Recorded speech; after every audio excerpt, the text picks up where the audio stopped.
J'aimerais entrer en franc-maçonnerie, mais tu ne sais pas comment choisir ta loge. Voici les 6 questions que tu dois te poser. Numéro 1, quel type de loge veux-tu intégrer? Il y a 3 types de loges, masculine, mixte et féminine.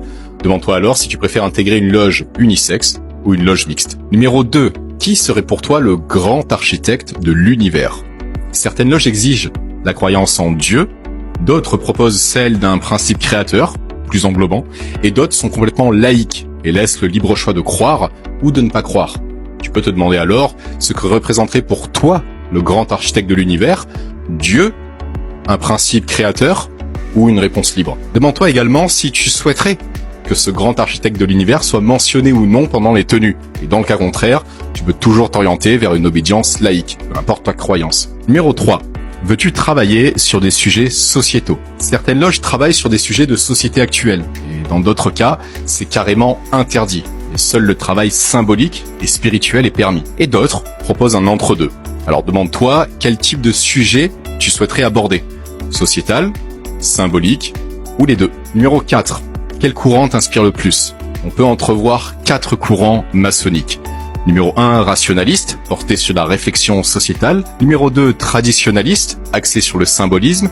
Numéro 3, spiritualiste, prônant le développement de l'homme dans sa foi. Et numéro 4, mystique, ressuscitant l'ésotérisme et l'occultisme. Chaque loge est généralement issue d'un courant principal, et cela peut orienter dans ton choix. Numéro 5, veux-tu pouvoir visiter d'autres loges? Alors, il y a 2 types de loges dans le monde. Les loges dites régulières, reconnues par la Grande Loge Unie d'Angleterre, la GLUA, et les autres. Et les premières n'ont pas la permission de côtoyer les autres.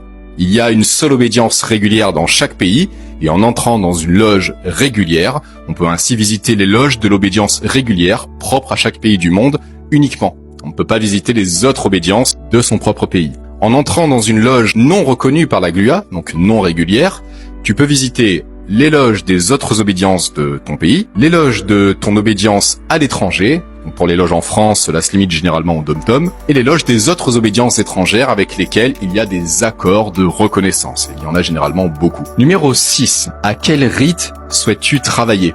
Il y a 9 rites majeurs pratiqués par les loges françaises. Une loge travaille généralement à un seul rite. Ainsi, lorsque tu choisis une loge, tu choisis aussi un rite maçonnique. Je suis le franc-maçon et si tu veux avoir des conseils sur la franc-maçonnerie, suis-moi.